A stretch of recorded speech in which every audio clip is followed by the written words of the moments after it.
আমাকে যারা ছাত্রলীগপন্থী অফিসার তারা ইচ্ছা মতো ফুটবলের মতো, আমি একটা ফুটবল ডিবি কার্যালয়, আমি একটা ফুটবল ছিলাম, এইটুকু আপনাদেরকে বলি। আমাকে তো বাঁচতে দিবেন, আমাকে বলছে পঙ্গু করে দিবে ইলিয়াস আলীর মতো। সুস্থ শরীর, এই যে দাগ এখনো এই সাথীও শুকায় নাই, এই এখনো শুকায় নাই। অনেকের কাছে মুসলেকা চায়, মুসলেকা যে বাইরে যেন রাজনীতি না করে। আর আমাকে বিশেষ করে আমি কেন নির্বাচনে গেলাম না, 12 কোটি টাকা আমার অফার দিয়েছে, স্বরাষ্ট্রমন্ত্রী বাসায় নিয়ে গেছে।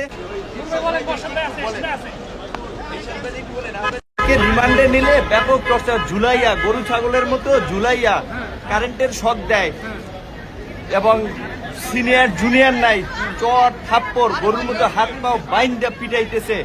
বারবার রিমান্ডে নিলে আরো টর্চার করবে। আপনারা আইনগত ভাবে বলেন, রিমান্ডে নিলে যে রিমান্ডের যে নির্দেশনা, যে একজন ম্যাজিস্ট্রেট রিমান্ডে একজন ম্যাজিস্ট্রেট যে উপস্থিত থাকা অবস্থায় যে কথা বলবে সেইভাবে ব্যবস্থা করতে, টর্চার করে সবাইকে ব্যাপক মাত্রায় যেন রাজনীতি না করে। অনেকের কাছে মুসলেকা চায়, মুসলেকা যে বাইরে যেন রাজনীতি না করে। আর আমাকে বিশেষ করে আমি কেন নির্বাচনে গেলাম না, 12 কোটি টাকা আমার অফার দিয়েছে, স্বরাষ্ট্রমন্ত্রী বাসায় নিয়ে গেছে, তারপর আমি কেন নির্বাচনে গেলাম না, শেখ হাসিনাকে নিয়ে গালিগালাজ করি, বক্তব্য দেই সরকারকে নিয়ে। এই কারণে আমাকে যারা ছাত্রলীগপন্থী অফিসার তারা ইচ্ছা মতো ফুটবলের মতো, আমি একটা ফুটবল ডিবি কার্যালয়, আমি একটা ফুটবল ছিলাম, এইটুকু আপনাদেরকে বলি।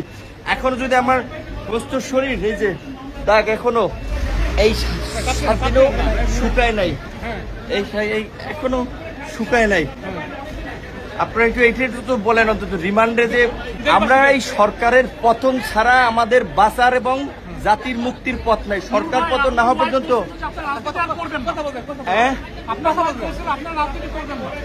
আমাকে তো বাঁচতে দিবেন, আমাকে বলছে পঙ্গু করে দিবে ইলিয়াস আলীর মতো। যদি আমি ওদের আমাকে বলছে যে পঙ্গু করে দেবে, আমার মতো দু একজন নূর না থাকলে তাদের কিচ্ছু হবে না। আমি শুধু এইটুকু বলি যে আমার শারীরিক পরীক্ষা করার দরকার, চিকিৎসা করা দরকার। আমার ইনজেকশন পুশ করছে, এটি কি স্লো পয়জন?